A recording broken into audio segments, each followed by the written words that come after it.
Dear colleagues, today for clinical grand round, uh, I will be presenting, focusing on the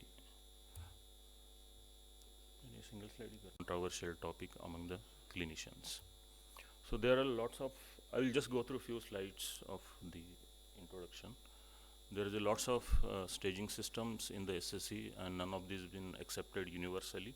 So I just put one staging, that is AJCC 8 staging, to show that the T stage, you exclude the regional lymph nodes and metastatic part. This T stage itself has an impact on the overall outcomes in patients undergoing surgical resection for SSC, especially those patients which are the multifocal tumors with major vascular invasion, especially portal vein or hepatic venous invasion. They have poor survival as compared to the patients without solitary tumors and those without major vascular invasion. So what is a resectable SCC? This is always a controversial issue, especially among the surgeons. We discuss in lots of conferences, and, and these are the established indications for the surgical resection in SCC, especially in patients which are good performance status with acceptable liver function, that is preserved liver function, child A status, no evidence of any portal hypertension, a good future liver remnant, that is on both on qualitative and quantitative, especially the tumor which is solitary. There is no evidence of any extrahepatic disease, and the tumor should be safely technically resectable with we should leave behind the fully vascularized liver remnant, and we can achieve the R0 resection margins. So I will go into this very interesting paper which was initially published from MSKCC in 2003. They look into the SCC patients which are within the transplant criteria, and they studied the outcomes following resection.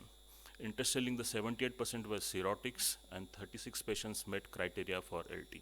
And even in these patients who were eligible for transplantation, the surgical resection gave 5-year overall survival nearly close to 70%, and that was equivalent to the transplant at that time.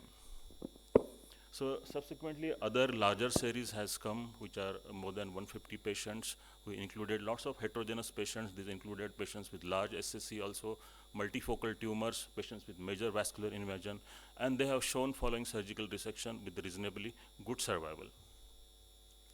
So now my topic, that is surgically resection for advanced SCC, especially I will put into those are beyond Milan criteria, that is solitary SCC, which is larger than a 5 centimeter, and that is more than 3 tumors, any tumor more than 3 centimeter. So we have 3 questions I will answer in today's presentation, which are large tumors, that is multifocal tumors, which are in BCLC-B criteria, and patients with major vascular invasion, mainly PVTT, which satisfy the BCLC-C criteria. So I will come with our data, then I will show what is done in literature. See, this is totally 134 patients we are resected from 2010 to 2024. In that, less than 5 centimeter only 26, 5 to 10 centimeter were 55, and more than 10 centimeter were 53 patients. Total were almost 108 patients with large SCC. This is our demographic data. These are all patients with good performance status and preserved liver function tests. See, the median age is almost 60.5 years, 120 were males, 35 had underlying diabetes. The child A status was in 65 patients, and child B, that is early child B, 7 score was in 8 patients. Among the etiology, the viral etiology dominated the etiology. Majority we come across in day-to-day clinical practice, especially hepatitis B patients. They are more younger patients and with well-preserved liver function. And next is followed by now because of the upcoming epidemiology of the NAFLD, we are seeing more and more patients which are elderly with NASH, and they have usually they present with huge SCCs. These are the in patients, these patients, the clinically significant portal hypertension, that is signs of splenomegaly, thrombocytopenia, and esophageal varices on endoscopy, and few collaterals on the CT were seen, almost close to 20% of the patients. The median AFB level prior to surgery was 9.54. The median tumor size was 8.5 centimeter. This was overall SSC of data of 134 patients, and in that we have found 27 patients had underlying PVTT.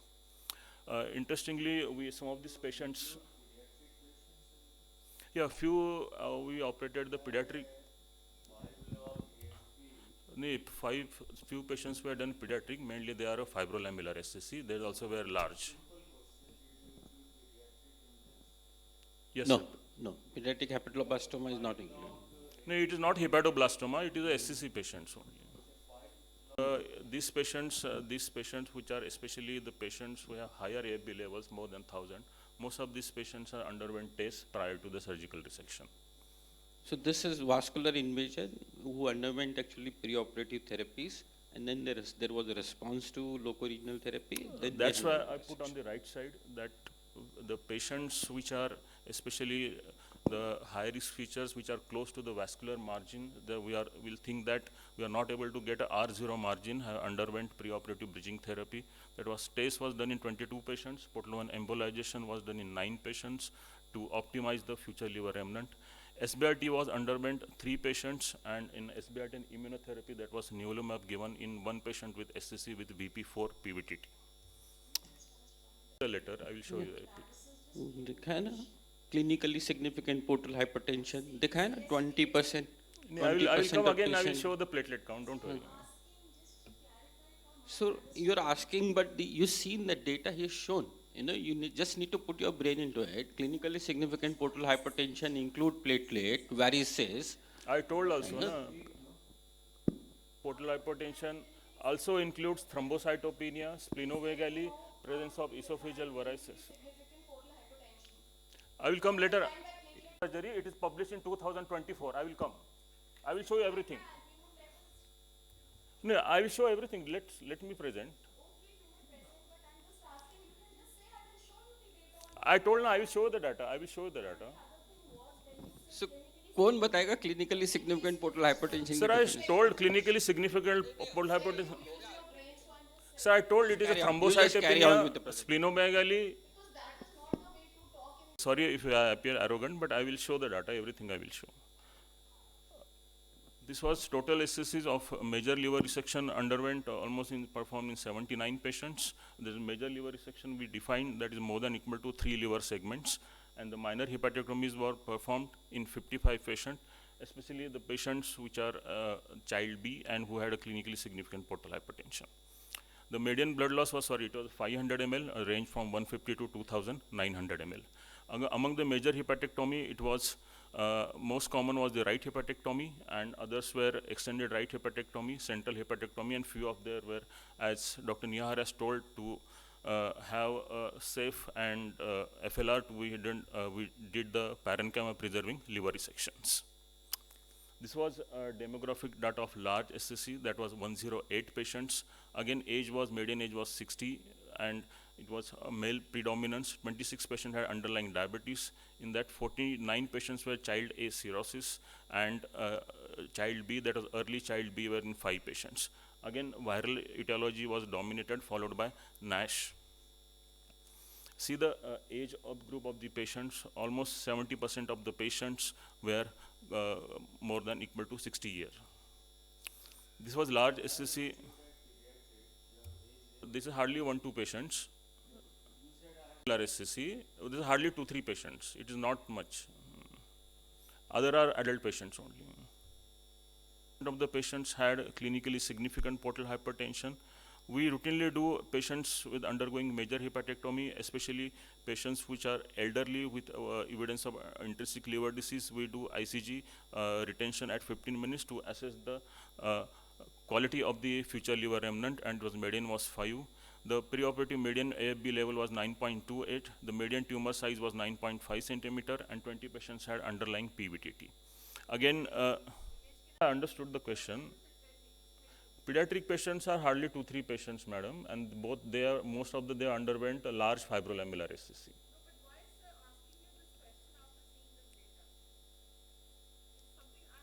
No, even pediatric patients SCC, if they are surgically resectable, they have very good survival following surgical resection, irrespective of the size of the tumor.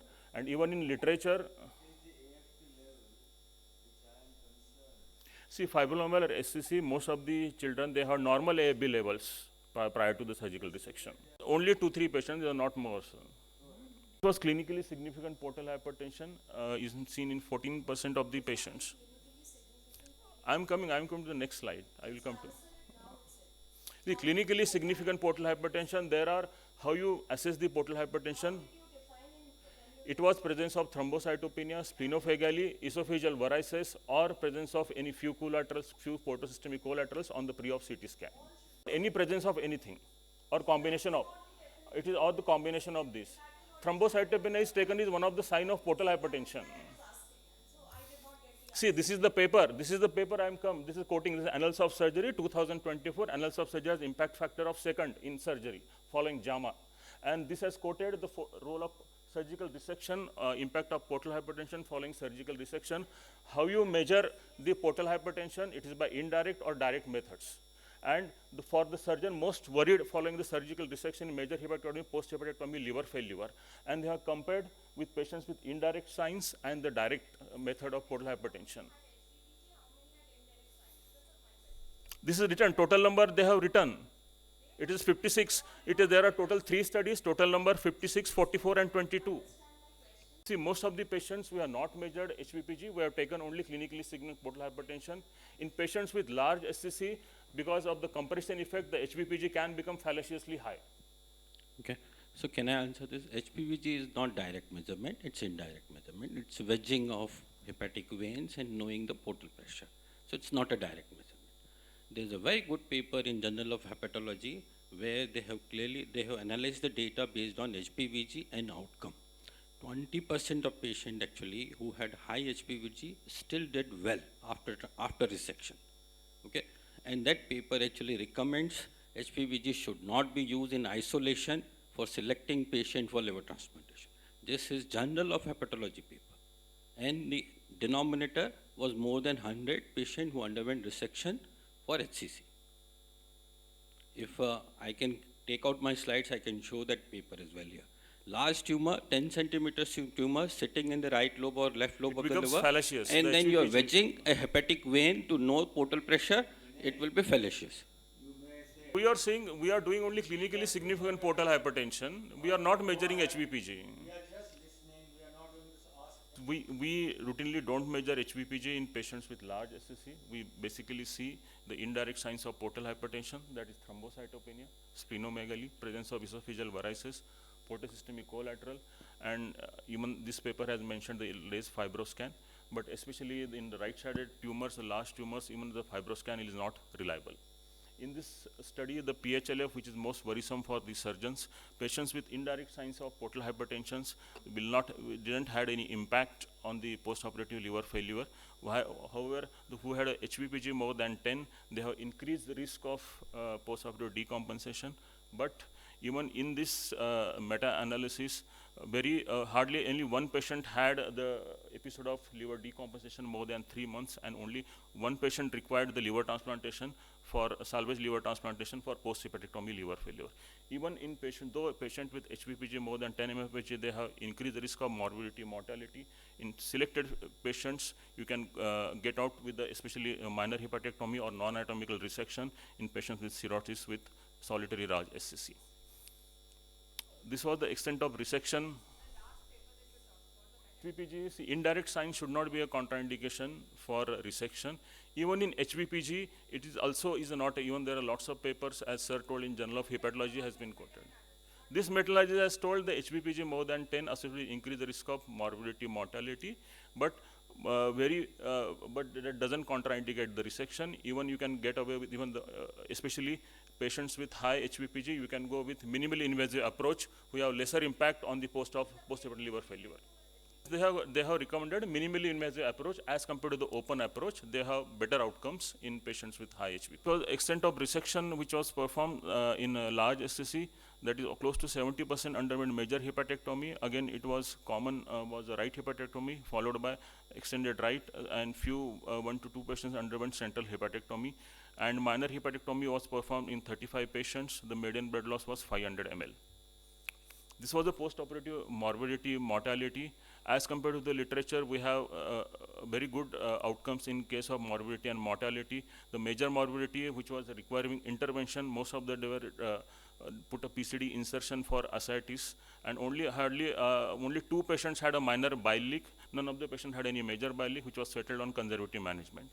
Regarding post-hepatectomy liver failure, the grade BC was thin. In overall patient, it was 8.9%, and in large SCC, it was 9.3%. In hospital mortality was only 1 patient. Recently, we operated on large SCC, had mortality following post-hepatectomy liver failure with fungal sepsis. So I want to discuss the unique of why we have got this good morbidity and mortality in case of this large SCC. It's important for the surgeon how we approach these tumors on the operating table. We follow the 2 approaches, that is the anterior approach. The Nihar has always already shown the video, especially patients with large SCC and right-sided tumors. We try to, we avoid the initial mobilization. We directly go first hilar first approach. We do transection, and before that basically we loop make a tunnel between the caudate and the IVC, and we pass a sling for the hanging maneuver. And next, which important approach which has recently has come up, we are following this in last 2 years, that is preservation of the round ligament, especially in patients with intrinsic liver disease, and especially those particularly in patients with child A cirrhosis or early child B. Why this is? See, the main important reason in post-hepatectomy liver failure is sudden portal hyperperfusion, because portal flow remains same and the remnant has occupied, and that leads to increased ascites and liver decompensation. In patients with round ligament, especially in pre-op CT, the intrinsic liver disease, or patients with child A cirrhosis or early child B, they usually have few collaterals in the round ligaments, and in post-op we will preserve that. In post-op over the time, these collaterals they dilate, and they try to reduce the severity of the portal hypertension, and it will decrease the severity of the post-hepatotic liver failure and the ascites formation. I will show why these both approaches are important. The anterior approach, there has been published a randomized clinical trial about this anterior and conventional approach, which is published in Annals of Surgery, has shown clear advantage in case with respect to the blood loss, and as also it was more importantly, it was impact on the overall survival. The median overall survival was higher in patients with anterior approach technique. And this was, again, I was talking about the technique which we have been using since last 2 years. This was preservation of the round ligament. It was invented by the German group in 2022. It was small, published in 10 series initially, and then there were only 2 cirrhotic patients. Recently, the Italian group has compared this approach without preservation and with preservation in a minimal invasive group. In all patients with cirrhotics, they have signs of portal hypertension. ICG 15 was more than 15, and then they clearly shown that the incidence of post-hepatotic liver failure, ascites, and 90-day morbidity is less in patients with preservation of the round ligament during surgical resection. Another important approach, we as a surgeon, we should not forget that especially in large and advanced SSC, the bridging therapy has impact on the post-operative outcomes. This was interesting paper published in Hepatology International in 2019. This was 88 SCC patients were in 2 arms, that is in preoperative test versus without preoperative test. And in that, in match cohorts also, the median overall survival was higher in 32.8 months in patients with undergoing tests versus 22.3 months in patients without undergoing tests. And basically, the bridging therapy has a role, especially in large SSC close with, we think that will, in doing surgery, it will be difficult in getting margins. And we can, especially with high tumor markers, especially AB levels in thousands, we should do these patients with intraarterial therapy. And it also acts as a test of time, which helps in the surgeon to do a biological selection of these tumors, which will have better survival following the surgical resection. This was results of the histopathological from our data. The microvascular invasions in almost 54.2% of the patients with large SCC. It was multifocal tumor was I will come later on regarding the data of multifocal. It was total in 20 patients, there was a multifocal tumors, both on, it was a combined data of CT and histopath. And more than F2 fibrosis was seen in almost 42% of the patients, and total R1 resection was in 5 patients, and it was 3 in large SCC. Recently, the ALBI grade has been come up with a prognostic factor for SCC, and if you see the literature, most of the data on ALBI grade is in small SCC, the median tumor size is less than 5 centimeter. So we try to we see the impact of the ALBI grade on the patients with large SCC, and we compared patients with ALBI grade 1 and ALBI grade 2. In demographic data, there was no much difference in patients with ALBI grade 1, 2, 3. In tumor size, patients with ALBI grade 2, 3 had a larger tumor size, and that has led to the slightly longer operation time as compared to the ALBI grade 1. This was extent of resection. Also, there was no comparison between the two grades. And post-operative morbidity and mortality.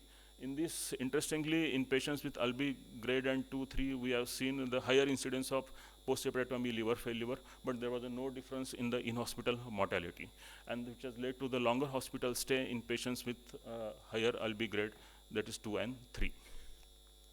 This was histopathological results. Even that was data was comparable in the both the groups. This was the overall survival and the recurrence-free survival of large SSC. We have reasonably done a good job. Overall survival is 1 year is 83.8%, 3 year survival is 73.3%, 5 year survival is 51.2%. And the recurrence-free survival is 1 year is 74.2%, 3 year is 50.8%, and 5 year is 4.5%. We are not yet publicated, it is under publication. We are still writing. This is this was the first paper which was published in JAMA Surgery in 2005. It was a landmark paper which has come up with role of surgical resection in the large SCC. It was almost 300 SCCs. The post-operative mortality was 5%, median follow-up was 32 months, and 5-year overall survival at 27%. Till now, we have not known what are the poor prognostic factors in patients with large SCC, and this paper has told us the factors associated with the poor survival, and these factors, that is AFB in thousands, multifocal nodules, major vascular invasion, and patients with advanced liver disease, they do poor following the surgical resection in patients with large SCC. The Longback from our institute has published this outcome. It was a small series of 18 patients, and 12 patients were solitary, and almost 50 were cirrhotics, and it has shown reasonably good short-term outcome. That was 3 year survival was recurrence-free survival was close to 60%. Recently, there has been published a meta-analysis on the surgical resection of the large hepatocellular carcinoma and those beyond BCLC. Even this meta-analysis has shown the surgical resection has been 5 year or survival is close to almost 50%, and the survival is following surgical resection is always better than the non-resectional locoregional therapies which are used for the large SCCs. So I will just summarize that single large SCCs, approximately almost 25 to 30% of the SCC present without high risk features.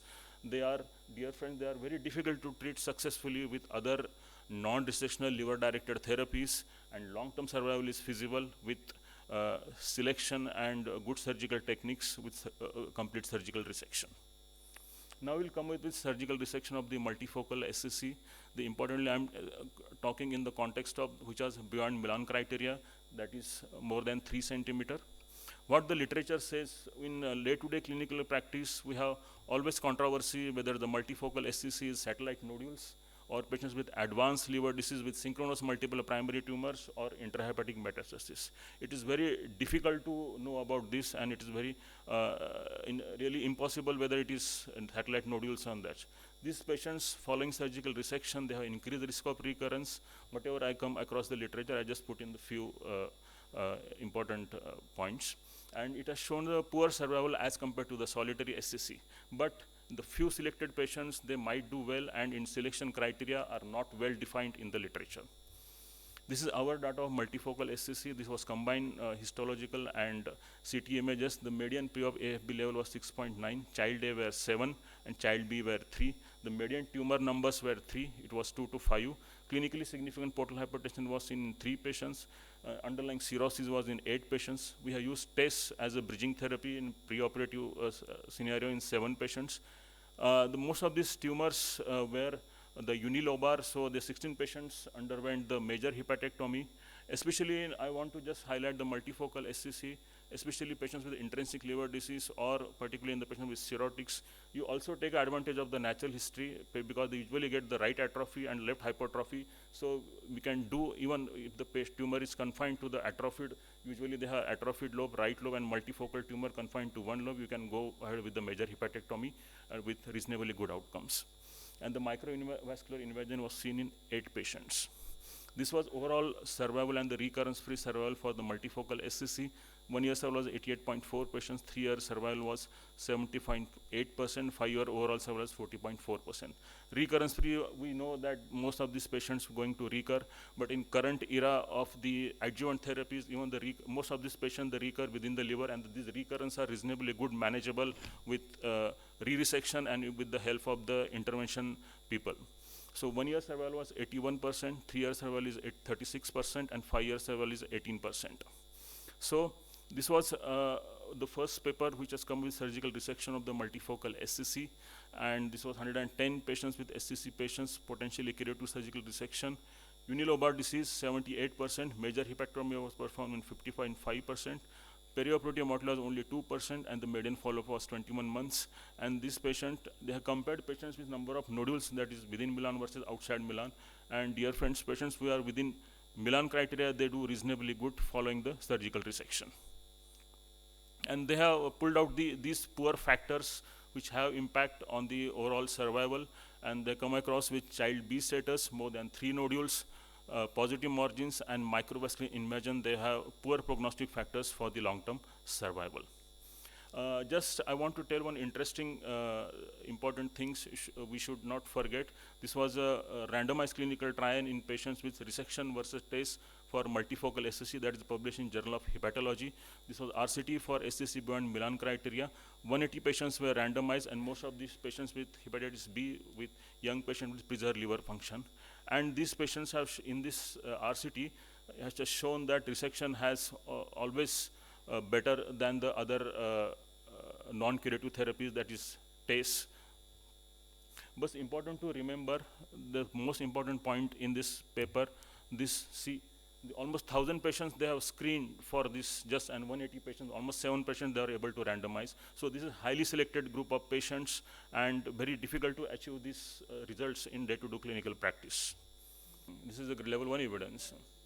See, I will come across how sorry to say this, but how the non-surgical person, just like hepatologist or medical oncologist, see the disease, and how a HPB surgeon or liver transplant surgeon see this disease. So resectability is basically eye of the beholder. It is not clearly defined. Surgeon, we don't follow the BCLC grading. BCLC grading has a lots of disadvantages. I am discussing scientifically only. This was published in 2014. They have seen, they are coming across the level 1 evidence. क्या problem है अशोक? मैं सवाल ही नहीं समझा आपका यार. This is a paper published, isn't it? He's showing a paper, scientific paper in Journal of Hepatology. फिर क्या हुआ? This is done by somebody else and published in Journal of Hepatology. This is not our paper, isn't it? फिर हाँ नहीं होना चाहिए. You should write a letter to the editor. हाँ ऐसे करते हैं, ट्रांसफर सर्जन ऐसे करते हैं, उस तरह की बात क्यों होता है? तो इसमें है ना BCLC नहीं, इस तरह से बात नहीं हो सकता स्टेज में. एक मिनट, जस्ट लिसन. नहीं, स्टेज में ऐसे बात नहीं हो सकता. Otherwise you will write to the grievance committee. इस तरह से बात कभी नहीं हो सकता. हाँ, you should write. You should write to the grievance committee. But I will respond to your scientific question. आप लोग पूछे कि हम ट्रांसफर सर्जन अलग है, हेपेटोलॉजी अलग है. व्हाट इज दिस का मीनिंग? आप प्रोजेक्ट मत करो. जो लिटरेचर में डिबेट है ना, there is a lot of debate in BCLC classification being applied for resection. The Asian centers, most Asian centers, which include, it's not about just India. It is a lot of Asian centers actually consider BCLC as a very conservative thing for resection. And there are lots of papers. There are papers in annals, hepatology, all papers are there actually, which have actually always contradicted. That's why, HCC has got so many staging system. Hong Kong has got a separate staging system. Koreans have got a separate staging system. So why we have come up with all those? Always surgical set of patients which are good surgical candidates. Surgical candidates which are well preserved liver function, they are underwent surgical resection. They have compared with undergoing. Beyond Milan, there was no limitation for the number. Criteria was all adult patients with preserved liver function. That's why they have screened 2,500 patients. They have come across 180.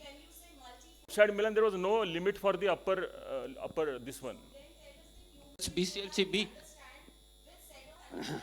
Yeah. So, It is basically both the patients which are basically the adult patients with preserved liver function with multifocal tumors, which are both are eligible either for surgical resection or TACE. That's why I'm telling the surgical resection, you still multifocal tumors, you should not exclude the surgical treatment. That I just wanted to highlight that point. BCLC-B. BCLC-B. BCLC is a classification for liver tumors. BCLC-B. BCLC is a classification for liver tumors. So you can put the BCLC chart here. BCLC-B. The answer is BCLC-B. It is written up beyond Milan, there was no upper limit they have defined, which are confined to the liver disease, no extrahepatic disease, no major vascular invasion, which are eligible for both for resection and multifocal tumors. Even in multifocal tumors, you can do non-anatomical resection also. And in literature, there is a meta-analysis, the non-anatomical resection outcomes are comparable to the anatomical resection. Next point, I will just few slides, I will finish. Outcomes of PVTT, and in that shown the platelet counts we are asking now, we have shown the platelet counts, the median platelet count. Overall survival, PVTT patients has slightly inferior survival, but still reasonably good survival can be achieved in the patients who are surgical candidates. So what is a resectable SCC, which still holds today? The child A patients, which are early child B, and the patients with no portal hypertension, but patients with indirect signs of portal hypertension still can be considered. The solitary tumor, there is no upper limit for the size, especially we have adequate liver remnant with a good feature liver without major vascular invasion, should be considered for the resection.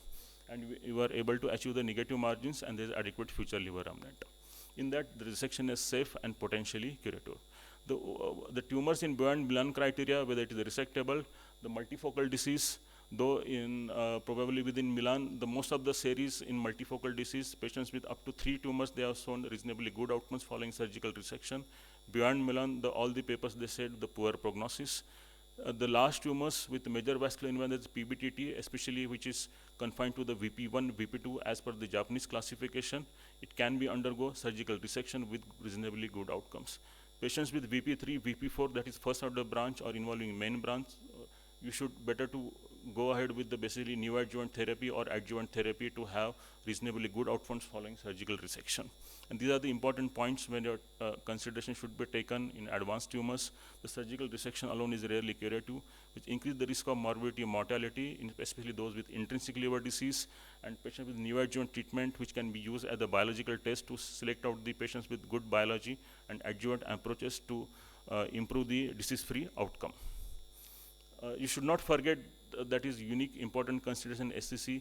Basically, it is a story of the two diseases. We have to think about the SCC and also the intrinsic liver disease. And especially the surgeons, dear friends, the extent of hepatic dysfunction may have greater impact on the survival than the SCC itself. So while selecting the patients for surgical candidacy, you have to be cautious. I will put a conclusion simply that resectability for SCC is the eye of the beholder.